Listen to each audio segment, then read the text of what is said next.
Good afternoon. Your recent test results are in, and you have contracted bacterial meningitis. This is a serious condition that requires immediate treatment and hospitalization as it is highly contagious. Bacterial meningitis is basically inflammation or swelling of the lining encasing your brain and spinal column, caused by a bacterial infection. You possibly contracted this through respiratory droplets spread by coughing, kissing, or direct contact, or sharing of utensils with an infected person.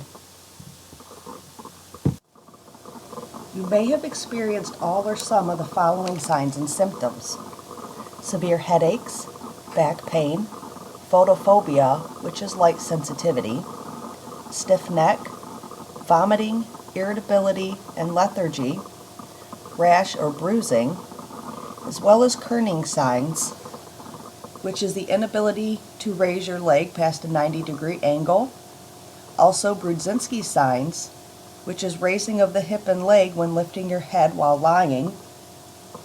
Increased white blood cell production as your body attempts to fight off the infection, and can progress to seizures due to increased intracranial pressure.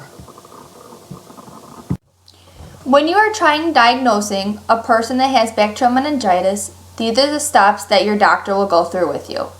First, they will take an examination of the CSF fluid. And what this is they take a spinal tap with withdrawals of fluid from your spinal cord, which is the CSF fluid they are eliminating from it. They can also take a gram stain test. And what this does is it points out the particular bacteria that may appear that can tell your doctor that you have bacterial meningitis. If that doesn't work, they also may ask to take a CT scan. What the CT scan will do is to show any inflammation or swelling on the brain that is resulting to bacterial infection.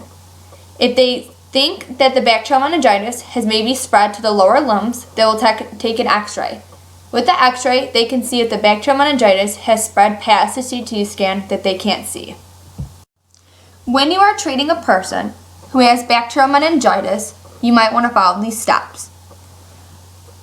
The first step, you will get an IV of antibiotics when you're hospitalized. If this doesn't work, they might want to do cortisone medications.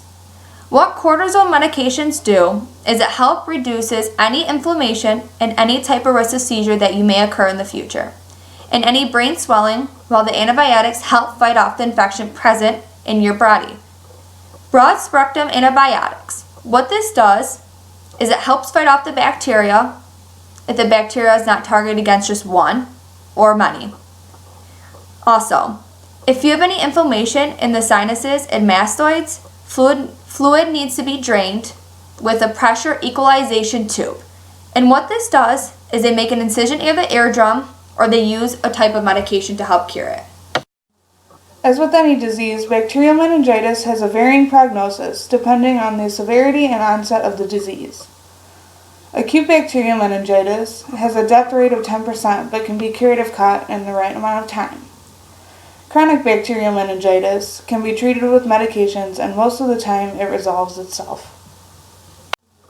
Although bacterial meningitis can be cured, the trauma that the body undergoes can cause many lasting complications, such as nosebleeds, hearing loss, blindness, loss of limbs, brain damage, learning disabilities, and even in some serious cases, shock and death.